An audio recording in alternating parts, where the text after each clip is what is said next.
चलिए देखते हैं मध्य प्रदेश की 25 फटाफट बड़ी खबरों को। सबसे पहले न्यूज को कहां से देख रहे हैं हमको कमेंट में बताना बिल्कुल ना भूलें। साथ ही साथ हमारे यूट्यूब चैनल को सब्सक्राइब करें एंड बेल आइकन को ऑल प्रेस करना बिल्कुल ना भूलें।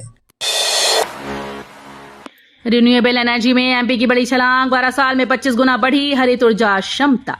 दिल्ली में आयोजित 7वें अंतर्राष्ट्रीय नवकरणीय ऊर्जा सम्मेलन में मुख्यमंत्री डॉक्टर मोहन यादव ने मध्य प्रदेश की हरित ऊर्जा उपलब्धियों को देश के सामने रखा। उन्होंने बताया कि पिछले 12 वर्षों में प्रदेश की रिन्यूएबल एनर्जी क्षमता 438 मेगावाट से बढ़कर 11,000 मेगावाट हो गई, यानी करीब 25 गुना वृद्धि दर्ज की गई। मुख्यमंत्री ने कहा कि मध्य प्रदेश 2030 तक भारत के 500 गीगावाट गैर जीवाश्म ऊर्जा क्षमता के राष्ट्रीय लक्ष्य में महत्वपूर्ण योगदान देने के लिए तेजी से आगे बढ़ रहा है। मोती मस्जिद बैरिकेडिंग पर बवाल, आज भोपाल में व्यापारियों का बड़ा प्रदर्शन। भोपाल में मोती मस्जिद के सामने लगी बैरिकेडिंग को लेकर व्यापारियों का विरोध तेज हो गया। चौक बाजार व्यापारी संघ ने बैरिकेडिंग हटाने की मांग करते हुए नगर निगम कमिश्नर संस्कृति जैन और पुलिस कमिश्नर संजय कुमार को ज्ञापन सौंपा। व्यापारियों का कहना है कि बैरिकेडिंग से कारोबार और आवागमन दोनों प्रभावित हो रहे हैं। अपनी मांग के समर्थन में आज 7 अगस्त को चौक बाजार की व्यापारी रैली निकालकर विरोध प्रदर्शन करेंगे। प्राइमरी शिक्षक भर्ती 2025 में नया पेज, दस्तावेज सत्यापन पर अटकी चयन प्रक्रिया। मध्य प्रदेश की प्राथमिक शिक्षक भर्ती 2025 एक नए विवाद में फंसती नजर आ रही है। दस्तावेज सत्यापन के दौरान स्कूल शिक्षा विभाग के नियमों ने चयन प्रक्रिया पर सवाल खड़े कर दिए। कर्मचारी चयन मंडल की अधिसूचना के अनुसार डीएलएड और बीएलएड के अंतिम वर्ष में अध्ययनरत अभ्यर्थियों को आवेदन की अनुमति थी, बशर्ते दस्तावेज सत्यापन के समय उनकी शैक्षणिक योग्यता पूरी हो। अब विभागीय नियमों के चलते कई अभ्यर्थियों का चयन प्रभावित होने की आशंका है। एमपी की गर्भवती महिलाओं को बड़ी सौगात, निजी सेंटर्स पर भी मुफ्त होगी सोनोग्राफी।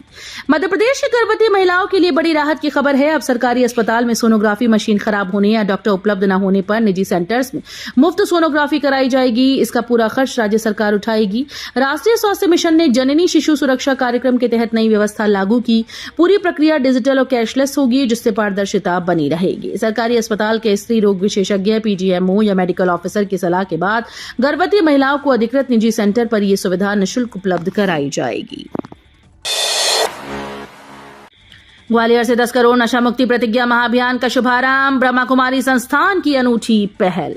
ग्वालियर से 10 करोड़ नशा मुक्ति प्रतिज्ञा महाअभियान की शुरुआत हुई। प्रजापिता ब्रह्मा कुमारी ईश्वरीय विश्वविद्यालय की पहल पर आयोजित कार्यक्रम में सामाजिक न्याय, दिव्यांगजन सशक्तिकरण और उद्यानिकी मंत्री नारायण सिंह कुशवाहा ने कहा कि नशा मुक्त समाज ही स्वस्थ, सुरक्षित और समृद्ध राष्ट्र की मजबूत नींव है। उन्होंने सभी नागरिकों से नशा मुक्त भारत के संकल्प को जन जन तक पहुंचाने का आह्वान किया। माधोगंज स्थित प्रभु उपहार भवन में आयोजित इस अभियान का उद्देश्य युवाओं और समाज को नशे के दुष्प्रभावों के प्रति जागरूक कर व्यापक जनभागीदारी सुनिश्चित करना है।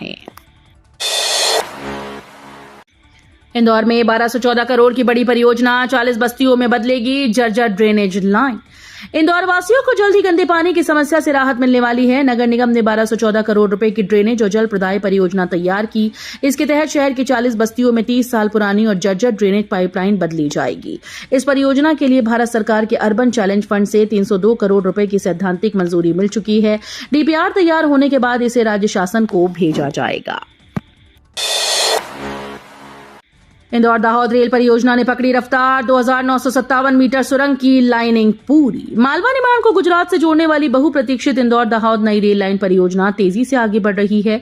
परियोजना की 2,957 मीटर लंबी सबसे चुनौतीपूर्ण रेलवे सुरंग का लाइनिंग कार्य पूरी तरह से पूरा हो गया। अब सुरंग के भीतर ballast, Tillis, track, drainage system, ventilation और आधुनिक सुरक्षा सुविधाओं का निर्माण तेजी से चल रहा है। रेलवे अधिकारियों के अनुसार ये सुरंग परियोजना की बड़ी इंजीनियरिंग उपलब्धि है, जो मध्य प्रदेश और गुजरात के बीच तेज, सुरक्षित और आधुनिक रेल संपर्क को नई मजबूती देगी। भोपाल में जमीन अधिग्रहण का नया फॉर्मूला, 50-50 लैंड पूलिंग से बढ़ेंगे विकास कार्य। भोपाल में विकास परियोजनाओं की रफ्तार को बढ़ाने के लिए प्रशासन ने 50-50 लैंड पूलिंग मॉडल पर काम शुरू किया। इस योजना के तहत जमीन मालिकों से परियोजना के लिए भूमि लेने के बदले उनकी आधी जमीन विकसित कर वापस दी जाएगी, ताकि वे उसका व्यावसायिक या अन्य उपयोग कर सकें। यदि भूस्वामी सहमत होते हैं तो ये पारंपरिक भूमि अधिग्रहण का प्रभावी विकल्प बन सकता है। एमपी कांग्रेस में पुनर्गठन की शुरुआत, संजय कामले को मिली बड़ी जिम्मेदारी। मध्य प्रदेश कांग्रेस में संगठनात्मक बदलाव की प्रक्रिया पूरी हो गई। अखिल भारतीय कांग्रेस कमेटी ने पुनर्गठन के तहत पहली नियुक्ति करते हुए संगठन महामंत्री डॉक्टर संजय कामले को प्रदेश कांग्रेस के परिसंपत्ति और संपत्ति विभाग का चेयरमैन बनाया है। हाल ही में नई दिल्ली में कांग्रेस नेतृत्व की बैठक में संगठन को मजबूत और सक्रिय बनाने को लेकर चर्चा हुई। इसके बाद प्रदेश कांग्रेस के विभागों और प्रकोष्ठों की कार्यकारिणियां भंग कर नए सिरे से गठन का फैसला लिया गया। उज्जैन की बहनों का अनोखा जज्बा, राजौरी से कारगिल तक सैनिक भाइयों को बांधेंगी राखी। रक्षाबंधन से पहले उज्जैन की बहनों ने देश के जवानों के नाम एक अनोखी पहल शुरू की। संगिनी ग्रुप की महिलाएं लगातार 21वीं बार जम्मू कश्मीर के राजौरी बॉर्डर और कारगिल तक जाकर सैनिक भाइयों की कलाई पर राखी बांधेंगी। इस साल करीब 9,000 राखियां स्पीड पोस्ट से भेजी जाएंगी, जबकि 18 सदस्यों का दल लगभग 1,000 जवानों को खुद राखी बांधेगा। बहनें अपने साथ महाकाल का लड्डू प्रसाद, तिरंगे, रुमाल और मोतियों की माला भी लेकर जाएंगी। भोपाल ग्वालियर के बीच बनेगा high speed greenfield corridor, 100 kilometre घटेगी दूरी। मध्य प्रदेश में सड़क कनेक्टिविटी को मजबूत करने के लिए बड़ा कदम उठाया गया। भोपाल और ग्वालियर के बीच करीब 320 किलोमीटर लंबे high speed greenfield access control 4 lane corridor की तैयारी शुरू हो गई। Madhya Pradesh road development corporation ने इस परियोजना की डिटेल प्रोजेक्ट रिपोर्ट यानी डीपीआर तैयार करने के लिए टेंडर जारी कर दिया। कॉरिडोर बनने के बाद दोनों शहरों के बीच दूरी करीब 100 किलोमीटर तक कम हो जाएगी। शाहजहांपुर से पहली बार कैंसर मरीज एयरलिफ्ट, बीएमसी एयर एम्बुलेंस से मुंबई पहुंची मरीज। मध्य प्रदेश के शाहजहांपुर से पहली बार एक कैंसर मरीज को पीएमसी एयर एम्बुलेंस के जरिए एयरलिफ्ट कर मुंबई भेजा गया। 28 वर्षीय भारतीय गवली पिछले 3 वर्षों से ऑस्टियोकार्सिनोमा से पीड़ित हैं। सड़क मार्ग से लंबी यात्रा संभव न होने पर स्वास्थ्य विभाग और जिला प्रशासन ने उन्हें मुंबई के टाटा मेमोरियल अस्पताल पहुंचाने की व्यवस्था की है। उज्जैन संभाग की यह पहली एयर एम्बुलेंस सेवा है, जिससे मरीज का बहुमूल्य समय बचा और यात्रा के दौरान होने वाली परेशानियों से राहत मिली। भोपाल में जैन अल्फा का प्रदर्शन, बस न रुकने पर स्कूली बच्चों ने चौराहे पर रोकी बस। भोपाल में स्कूल बस के निर्धारित स्टॉप पर नहीं रुकने से नाराज स्कूली बच्चों ने सड़क पर प्रदर्शन किया। शासकीय संदीपनी ठाकुर लाल सिंह उच्चतर माध्यमिक विद्यालय के विद्यार्थियों ने कुल्हौर चौराहे पर बस रोककर अपनी नाराजगी जताई। छात्रों का आरोप है कि बस चालक रोजाना तय स्टॉप पर बस नहीं रोकता, जिससे उन्हें स्कूल आने जाने में परेशानी होती है। घटना का वीडियो सोशल मीडिया पर तेजी से वायरल हो रहा है। नरोत्तम मिश्रा की भूमिका पर समीक्षा, कांग्रेस बीजेपी दोनों में संगठन सर्जरी के संकेत। दतिया विधानसभा उपचुनाव में हार के बाद मध्य प्रदेश भाजपा में समीक्षा का दौर तेज हो गया। भाजपा प्रत्याशी आशुतोष तिवारी ने कहा कि हार के कारणों की जांच पार्टी समीक्षा तय करेगी और जिम्मेदारी भी तय की जाएगी। वहीं नरोत्तम मिश्रा की भूमिका पर भी समिति फैसला करेगी। दूसरी ओर कांग्रेस और भाजपा दोनों संगठन को मजबूत करने में जुट गए हैं। कांग्रेस 8 जिलाध्यक्षों में बदलाव की तैयारी कर रही है, जबकि भाजपा में भी करीब 12 जिलाध्यक्षों की जिम्मेदारियां बदली जा सकती हैं। ग्वालियर में 13 बांग्लादेशी नागरिक पकड़े गए, घुसपैठ के नए रूट की जांच तेज। मध्य प्रदेश के ग्वालियर में अवैध रूप से रह रहे 13 बांग्लादेशी नागरिकों को पकड़े जाने के बाद जांच एजेंसीज अलर्ट पर हैं। एटीएस की पूछताछ में सीमा पार कराने वाले एजेंट्स के नेटवर्क और कथित नए घुसपैठ मार्गों से जुड़े इनपुट मिले हैं, जिनकी पुष्टि के लिए जांच जारी है। सभी को पुलिस लाइन स्थित डिटेंशन सेंटर में रखा गया, जहां 30 दिनों तक उनकी निगरानी और विस्तृत जांच होगी। सरकारी दवा स्टॉक जांच के बीच बड़ा खुलासा, राकेश गोरखे के ठिकानों पर छापेमारी। इंदौर के एमवाई अस्पताल में पदस्थ फार्मासिस्ट राकेश गोरखे के ठिकानों पर आर्थिक अपराध प्रकोष्ठ यानी ईओडब्ल्यू ने छापामार कार्रवाई की। सरकारी दवाओं के स्टॉक में गड़बड़ी की जांच के दौरान एजेंसी को करोड़ों की संपत्ति से जुड़े दस्तावेज मिले। इसके बाद एक साथ 5 स्थानों पर कार्रवाई की गई। प्रारंभिक जांच में आरोपित की वैध आय से करीब 108% अधिक संपत्ति सामने आई। सर हमारी सड़क बनवा दो, देवास में छात्राओं ने उप मुख्यमंत्री से लगाई गुहार। देवास में स्कूली छात्राओं की समस्या सुनकर उप मुख्यमंत्री जगदीश देवड़ा ने जल्द समाधान का आश्वासन दिया। सोनकच्छ क्षेत्र के बीसाखेड़ी मॉडल स्कूल की छात्राएं जर्जर सड़क और पुल निर्माण की मांग लेकर सर्किट हाउस पहुंची। छात्राओं ने कहा, सर हमारी सड़क बनवा दो, हमारी परेशानी सुनिए। उन्होंने बताया कि सड़क की समस्या को लेकर 181 हेल्पलाइन पर शिकायत भी की गई थी। छात्राओं की बात सुनने के बाद उप मुख्यमंत्री ने जल्द निर्माण कार्य कराने का भरोसा दिलाया। भोजशाला विवाद पर सुप्रीम कोर्ट में सुनवाई चली। खसरा नंबर 612 पर आज होगी नमाज। मध्य प्रदेश के धार जिले में भोजशाला विवाद को लेकर गुरुवार को सुप्रीम कोर्ट में सुनवाई नहीं हो सकी। मस्जिद पक्ष की अंतरिम याचिका पर सुनवाई टलने के बाद सुप्रीम कोर्ट की पहले से तय अंतरिम व्यवस्था फिलहाल जारी रहेगी। इसके तहत आज दोपहर 1 से 3 बजे तक भोजशाला के पीछे स्थित खसरा नंबर 612 की भूमि पर नमाज अदा की जाएगी। जिला प्रशासन ने सुरक्षा, यातायात और अन्य व्यवस्थाओं को लेकर तैयारियां पूरी कर ली। पत्थरों का अनोखा चमत्कार, हल्की चोट से गूंज उठता है कावड़िया पहाड़। मध्य प्रदेश के देवास जिले का कावड़िया पहाड़ प्रकृति का एक अनोखा रहस्य समेटे है। घने जंगलों के बीच मौजूद इस पहाड़ के कुछ पत्थरों को हल्का सा टकराने पर धातु जैसी ठन-ठन की आवाज सुनाई देती है। पहली बार सुनने वाले को लगता है जैसे लोहे पर चोट की गई हो, लेकिन सामने होते हैं करोड़ों साल पुराने पत्थर। उदयनगर वन क्षेत्र में स्थित ये प्राकृतिक अजूबा लोगों के आकर्षण का केंद्र बना हुआ है। वैज्ञानिकों के अनुसार इन चट्टानों की विशेष संरचना ही इन्हें ऐसी अनोखी ध्वनि देती है।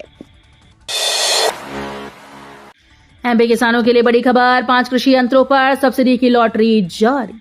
मध्य प्रदेश के किसानों के लिए राहत भरी खबर है। ई कृषि यंत्र अनुदान पोर्टल पर 5 कृषि यंत्रों के लिए सब्सिडी की लॉटरी जारी कर दी गई।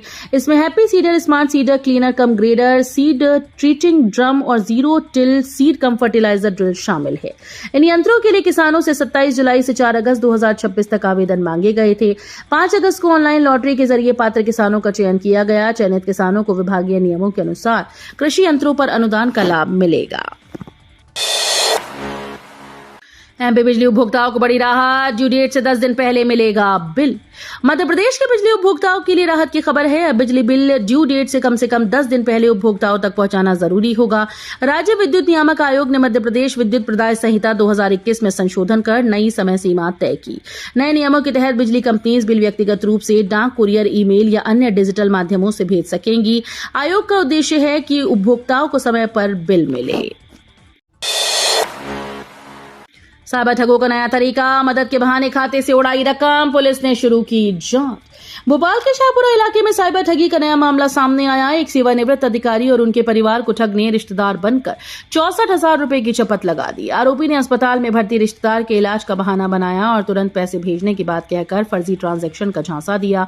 परिवार को जब तक ठगी का एहसास हुआ तब तक रकम खाते से निकल चुकी थी। पुलिस ने धोखाधड़ी का मामला दर्ज कर जांच शुरू कर दी है। लोगों से अपील की गई है कि किसी भी आपात मदद के नाम पर पैसे भेजने से पहले पुष्टि जरूर करें। टीचर से मॉडल बनी हिमांशी शर्मा, मेहनत और हौसले से पूरा किया अपना सपना। ग्वालियर के हिमांशी शर्मा ने पुणे में आयोजित राष्ट्रीय सौंदर्य प्रतियोगिता में miss India empress of the nation का खिताब जीतकर शहर और प्रदेश का नाम रोशन कर दिया है। हिमांशी ने बताया कि 2017 में मानुषी छिल्लर के मिस वर्ल्ड बनने से उन्हें मॉडलिंग में आगे बढ़ने की प्रेरणा मिली। माता पिता के सहयोग और लगातार मेहनत से उन्होंने ये मकाम हासिल किया। पहले टीचर रही हिमांशी का कहना है कि ये जीत हर उस लड़की को समर्पित है जो बड़े सपने देखने और उन्हें पूरा करने का साहस रखती है।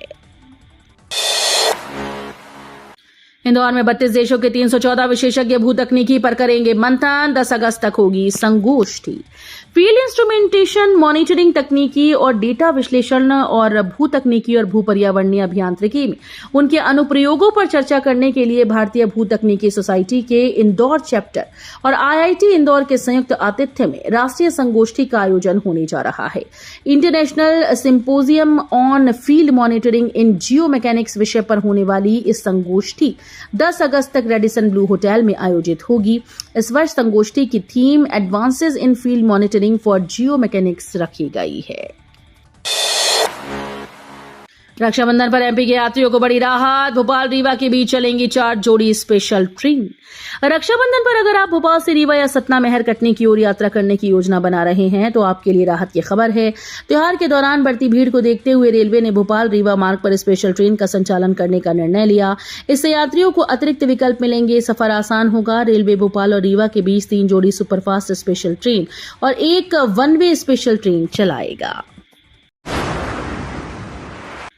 गांव में 5 साल डॉक्टरी सेवा पर 100% लोन माफ। मेधावी योजना के तहत एमबीबीएस दाखिले पर एमपी सरकार की बड़ी राहत। मुख्यमंत्री मेधावी विद्यार्थी योजना में मध्य प्रदेश शासन ने महत्वपूर्ण बदलाव किए। तकनीकी शिक्षा, कौशल विकास और रोजगार विभाग ने संशोधित आदेश जारी कर योजना के तहत मेडिकल सहित कई उच्च शिक्षा पाठ्यक्रमों को लेकर प्रावधान स्पष्ट किए। अब पात्र विद्यार्थियों को MBBS की पढ़ाई के लिए भी योजना का लाभ मिलेगा। ये व्यवस्था इस शैक्षणिक सत्र से प्रवेश लेने वाले विद्यार्थियों पर लागू होगी। वीडियो अच्छी लगी तो वीडियो करिए लाइक एंड चैनल को सब्सक्राइब कर बेल आइकन को और प्रेस जरूर कर लीजिएगा।